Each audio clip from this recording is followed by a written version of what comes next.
So to start off with, these are the main gases in the ocean. The most abundant gas in the ocean is nitrogen, because it is the most abundant gas in the atmosphere.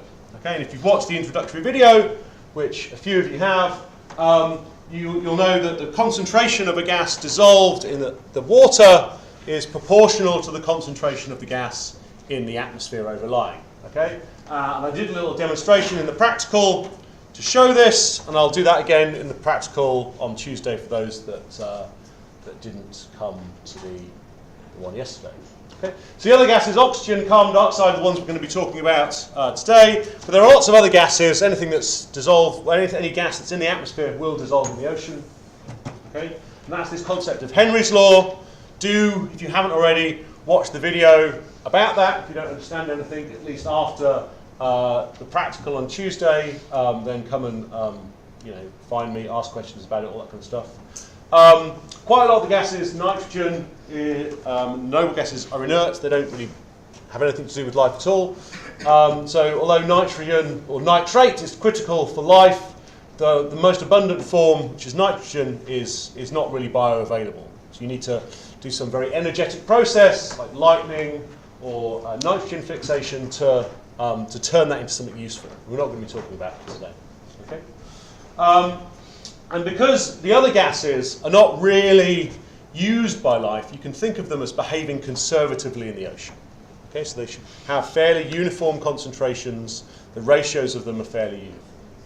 Now, oxygen and carbon dioxide are definitely not conservative elements because they're constantly being used up by life. So their fluxes into and out of the ocean are quite high relative to their stocks. Okay, and that's quite important. Okay, so that's this is kind of a way of summarising these data in a table. But the thing I want to point out in here, so this is a table that's got kind of the percentage, the composition of the gases in air. You can see nitrogen's got the most up there. I think in the introductory video I said that oxygen was 22%, it's 21%. How much of an idiot am I? And then carbon dioxide, this should be 0.04 now, so this is quite an old table, but so the carbon dioxide concentration is 400 parts per million. But what you can see is when the stuff gets dissolved in the ocean, we don't have that same ratio. Okay, so it looks like we've got much more carbon dioxide or carbon dissolved in seawater than we have nitrogen and oxygen. Okay, so one of the questions we're going to look at is why is that? Okay, and the introductory video went through that in some way that some of the gases have different solubility constants, but also crucially for carbon dioxide, the CO2 partitions into different carbon species when it dissolves. So it's not just dissolving, it reacts with the water to form carbonate and bicarbonate ions, which means you can store much more carbon in the ocean than you can the other gases. Okay? So if you didn't get that, watch the videos. They hopefully will be informative. Okay, so this is just to show that solubility relationship. So in the introductory video, we talked about the concept of a solubility constant. So that's kind of like the ratio of if you've got a certain partial pressure or concentration in the atmosphere, that determines the concentration in the ocean. But that solubility constant is not constant, it's dependent on temperature. So at colder temperatures, you can store more gas in the ocean. And it's also slightly dependent on salinity. Okay, and this graph here is a little bit misleading because this is kind of showing that the salinity is making quite a big difference in solubility compared to temperature. Okay, so temperatures may be going from seawater from maybe 9 to 7 milliliters per litre of oxygen. Now, whereas the salinity looks like it has a similar magnitude of maybe 2 milliliters per litre control. But of course, the variation of salinity in the ocean is not the whole variation from freshwater to seawater. So the seawater salinity variations might take you only up and down by a very small amount in here. It's a small detail. Okay, so we're thinking about now what are the processes that are happening in the ocean. Okay, so first, the most important process when we're talking about gases is really exchange with the atmosphere. Okay, so if you leave a system for long enough, you'll reach this equilibrium where the concentration of the dissolved gas in the ocean and the atmosphere is related to this solubility constant. Now, that process of equilibration can be speeded up if you have lots of waves and lots of bubbles in the ocean, okay, mixing the atmosphere and the ocean together. Okay. We have a small component for some gases of volcanic emissions, but these on the kind of a global scale are actually quite small for CO2, certainly for oxygen. But what we're going to be talking about for most of this lecture are some of the processes that happen within the ocean that affect the distribution of gases between the top layer of the ocean. Okay, so this is maybe the warm, buoyant surface layer of the ocean. Then we have this thing called pycnocline, which is basically a density stratification. So sometimes this is referred to as a thermocline because the density stratification is mostly dependent on temperature rather than salinity. It's sometimes also referred to the halocline if it's a salt-driven density stratification. But that's not really relevant for this talk. But basically, you have a buoyant surface layer of the ocean that can exchange with the atmosphere. And then there are processes, which we'll talk about today, which can exchange some of the gases between the surface and the deep layers of the ocean. Okay, so this is a very long, tedious table of those processes. So, the most important ones are this difference in gas concentration. So this is if you've got a large concentration in the atmosphere, that will force the ocean to have a large concentration. So that's kind of Henry's law. That can be speeded up by wave mixing and bubbles in the ocean. So that's this guy up here. So the temperature and salinity feed into this Henry's law gas solubility constant, which hopefully you realize now is absolutely not constant. And then you've got these other guys down here: photosynthesis, respiration, decomposition. Okay, how do they affect these gases? Okay. So first of all, we're going to be looking at oxygen. So this is a cartoon of the Atlantic Ocean. So we've got the northern hemisphere up here. It's kind of like Iceland and Greenland up here, and the Southern Ocean down here. Now, in the high latitudes, okay, where it's cold, okay, that increases the solubility of oxygen in the water. Okay, so there will be more oxygen in the surface water here than there will be in the surface water at the equator, because it's colder. More can dissolve in the water. Okay, and then there are these processes that happen that we basically can take that water and advect it down into the deep ocean. This is deep ocean kind of water mass formation, which you'd have done with Simon. That brings oxygen-rich water into the deep ocean. But then in between the deep and the surface ocean, you have stuff that goes on. Okay, so we'll have a look at those processes. So these are some actual profiles that I made on a cruise a couple of years ago off Portugal there. And we've got the concentration of oxygen in millilitres per litre on the left, and fluorescence. So this is a measure of photosynthetic biological activity, okay, on the right. And the thing to just point out is that the vertical scale is different at the top, so it goes from 0 to, I think, 100 metres. And then there's basically a second graph plotted underneath it, again from 0 to 5,000 metres. So I've just expanded this top part of the water column. Okay, so you can see in the surface ocean, you've got a maximum of a maximum of biology going on at the base of the thermocline. Okay, so you actually don't have the maximum at the surface, where there's the most light, because the very surface of the ocean is being stripped out of all its nutrients. Okay? In this case, we're supplying nutrients from the upwelling of deep water. Okay, so we're basically supplying nutrients at the thermocline, okay, between the deep ocean and the surface, and that's causing there to be lots of biological activity going on here. And if we look, that corresponds to, if we compare to the surface here, an increase in the concentration of oxygen. Okay? So first of all, we've got a process going on at the very surface where we're equilibrating the atmosphere and the ocean. Okay, so that's process A. You could write that down, A here, on your little slide thing I've given you. So that's equilibration of the gas between the ocean and the atmosphere. And then at B, Okay, hopefully you'll have twigged on that where we have lots of photosynthesis going on, we're producing oxygen in the water. Okay, so we're taking oxygen and dissolved carbon dioxide, and we're producing organic matter and oxygen.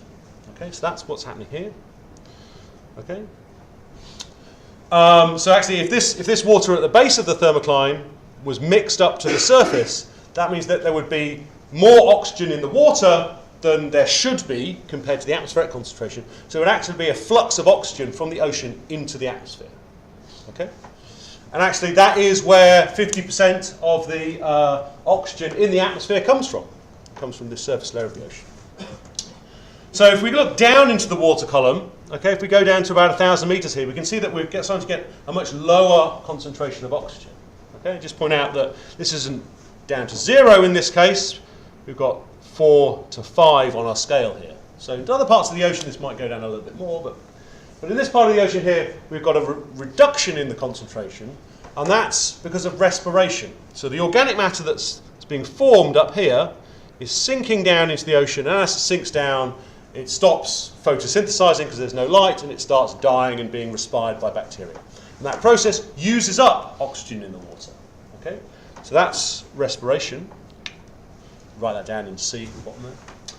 And then D, if imagine if we just had just a very simple water column that wasn't moving around the ocean, okay, then the organic matter that's being used up here, okay, would use up the oxygen, and any organic matter that's left would sink down into the ocean some more and use up more oxygen.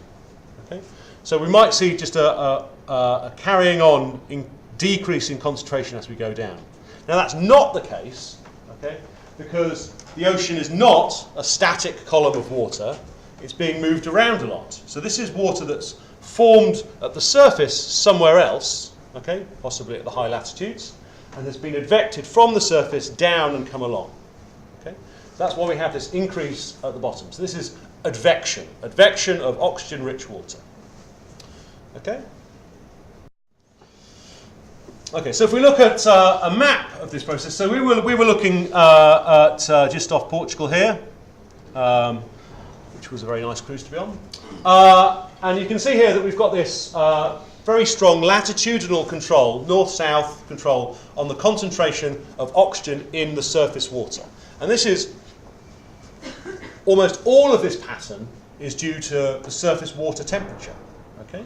So at high latitudes where the water is very cold, you have lots of oxygen dissolved in it. And then at low latitudes, you have less oxygen dissolved in it. Okay? So what we're going to do now is we're just going to look at slices going down through the ocean at different levels. So that this map at the top left is the same map that I've just showed you. Now as we go down to 100 meters, 300 meters, 1,000 meters, you can see we get these regions which start to show up as purple colors, okay? And these are very, very low in oxygen. So we're in that zone C on the profiles where we're adding organic matter from the surface ocean, and it's respiring and it's using up oxygen. Okay? And anywhere that's below this kind of magic number, it's not magic, it's just an arbitrary value of 0.45 milliliters per litre or 20 micromole per litre oxygen. This is a level of oxygen that is low enough that macrofauna, okay, so big fish or little fish, any kind of like multicellular big thing, can't really survive. Okay, it's too low. So this is the kind of environment where really specialist organisms like the vampire squid can survive. Okay, so if you look at what the reason for that is, if you looked at where those places were, they tended to be on the western side of continents and along the equator. And these are places where you have strong upwelling of nutrient-rich deep water to the surface, where lots and lots of biological productivity can happen. So these are hugely biologically productive areas. Okay? Lots of plankton doing its thing. But that means that there's lots of organic matter sinking to the bottom or sinking through the water column okay, and using up the oxygen as it basically decays. So this is kind of a slice cartoon to the ocean of that kind of process happening. So we have basically water that's not only got low oxygen, but because it's had all of these organic matter rain down into it, it's also quite high in nutrients. Okay, and when that gets up to the surface, we can have a bloom of phytoplankton that can kind of like kick off lots and lots of life, but that causes organic matter to rain back down and further deplete the oxygen in the deep water. Now that would be fine, okay, because we don't live in the deep water, and actually most of the fish don't live in this deep water. Most of the fish are kind of up here. Okay, the problem is that if you have this process going on a lot, okay, that means you might have very, very severe plankton blooms, which can cause kind of toxic algal blooms because of their sheer abundance. So they do release some toxins, which is bad for fish and people that swim in the water. But kind of worse than that is that if this zone gets bigger and bigger and bigger, it depletes in oxygen and basically gets thicker and thicker layer of water with no oxygen in kind of extreme storm events or strong winds, you can upwell this water that's got no oxygen into it up into the shallows on the shelf. Okay? And if that happens, bad times. So it kills all the fish, okay? Which then makes you this huge lump of biomass which is then decaying and dying and causing even further deoxygenation of the water. Okay? So this is catastrophic for fisheries and kind of like things like that. And also it's quite bad for the fish as well, which is kind of obvious, really. Okay, so the reason for this equation here is that we're basically doing decomposition of this. Okay, so when we use up our 106 carbons, every time that carbon is respired, we're using up 138 oxygens. Okay, so that's the process. Okay, now this should be familiar to those of you that did the practical, but if we look into the deep ocean, we can see how this kind of process happens. So this is now, looking deeper than that kind of oxygen minimum zones, which were kind of maybe down to 1,000 meters. So this is a slice of the ocean at 3,500 meters, and you can see when deep water first forms, okay, in regions of deep water formation in the North Atlantic up here and in the Weddell Sea, it's got quite high oxygen concentration because it was at the surface recently and it was very cold. Okay, so it doesn't warm up when it gets to the deep ocean, but it has life constantly raining down organic matter into it. So as the water mass gets older, as it's been isolated from the surface for longer, and as it progressively moves around the ocean, okay, we gradually deplete the deep water oxygen. Okay, so that's kind of, as it moves around this conveyor, it gets older. And you have the counter to that, as the oxygen is being used up, you're releasing those nutrients again. So this is a section again through the Atlantic, so this is the northern hemisphere, this is the southern hemisphere. And as that water flows along, we're adding the nutrients in, and the oxygen here, you can see, is being depleted along that flow path. Okay, so the distribution, therefore, of oxygen in the deep ocean is a combination of the advection, okay, so the rate at which deep waters and even intermediate waters are replaced. So that layer of the ocean between kind of 300 and 1,000 meters, if you start circulating the ocean really, really quickly, you start to replace that oxygen poor water, as in oxygen depleted, not in sediment pores, that oxygen poor water, you start replacing that with fresher, as in more oxygenated, still salty water from somewhere else. Okay? So the balance of whether a part of the ocean is oxygen poor, and therefore unhealthy, you could say, is a balance between the amount of biological productivity and the physical ocean circulation. Okay? So it's a nice interplay of physics and biology that basically are determining how habitable the ocean is. Okay, just here you can see that those two kind of like oxygen and nutrients are kind of very tightly anti-correlated in the ocean. And you'll see that in the practical, or you have seen that in the practical already.